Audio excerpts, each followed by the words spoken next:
I'm Jennifer Angel. This is my report for you, Gemini, for the week of July the 31st. Okay, so there's quite a lot going on this week, or there's like developments this week. It sort of sets up the scene for August, where we got a couple of eclipses. Mercury, your ruling planet, is going to go retrograde on the 12th, so we want to get sort of things in order before that happens, okay? And in your area of friendship and social engagements, then Uranus is going retrograde this week. So this week can be a little bit unpredictable. Not that that concerns you too much, Gemini, because you don't mind a little bit of unpredictability there. So, but it can sort of, throw your schedule out a little bit. So you want to sort of stay a bit flexible.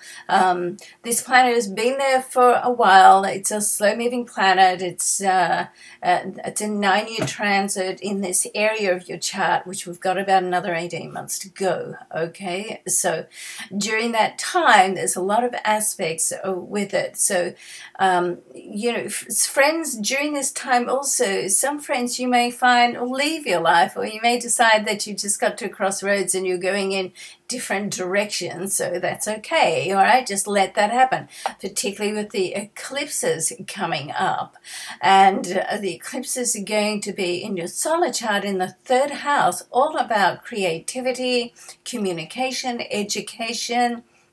And this is a great time to have a reading. I do have a sale on, and the first eclipse, the lunar eclipse, is going to be 15 degrees. So if you've got anything in your chart around 15 degrees, then it's really going to bounce off that. And we can have a look at where it fits, what area of your life, and how that's going to affect your chart over the next 6 months. So great time to do that. You can book it now and use it next month anytime. All right, so Venus moves as well, and from your sign into the next area, into the solar 2nd house. Okay, so it sits well in the 2nd house. It governs the 2nd house. In this instance, your 2nd house is the sign of Cancer. So it brings in more of a nurturing sort of vibe and with family. However, this area of your chart is very much about money and material money. Material sort of foundations setting down and getting organized with your finances. So there is a temptation to spend as well. Venus in the 2nd house is a good attraction energy, but also a temptation to spend. So you want to be careful of that. This area of your chart as well is about how worthy you feel about attracting what you want. And in this case, with Venus there, you want to try and eliminate, and certainly with the eclipses coming out, you want to try and eliminate everything that's going on in your mind, particularly that you don't feel worthy of having what you want in life. So this is a great time to look at that, bring it up, have a stern talk to it.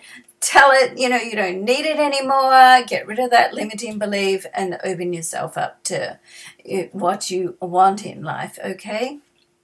So, and then the Sun and Mars is sitting in your area of creativity as well. So this is where the eclipses are going to be. So it's quite a dynamic time for you because you're very creative. Your communication and education is very much to do around and creativity to do around your sign. So this is going to have a huge effect on you, these eclipses. It's just a matter of where they sit in your personal chart. Now, right at the end of the week, Jupiter and Pluto are going to square. Now, this can be if you've got something going on an official business, money that you're waiting to come through, then there could be a little bit of a reality check. But that reality check will allow you to make decisions that are going to be firm and decisions that will help to break up any blocks or anything that's stopping things coming through, and be able to sort of break them down and move forward, okay?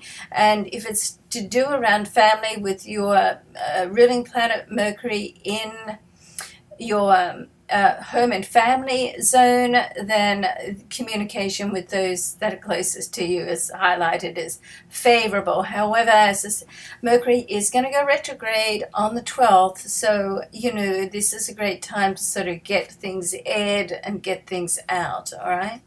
Okay, so with the Venus in your second house, the card that I've selected for you is from the Rider-Waite Tarot pack, and it's the Wheel of Fortune, okay? And that suggests that you do have, the Wheel of Fortune is not just about money. I mean, of course it is, it is about money, but not just about money. It does suggest that you have everything.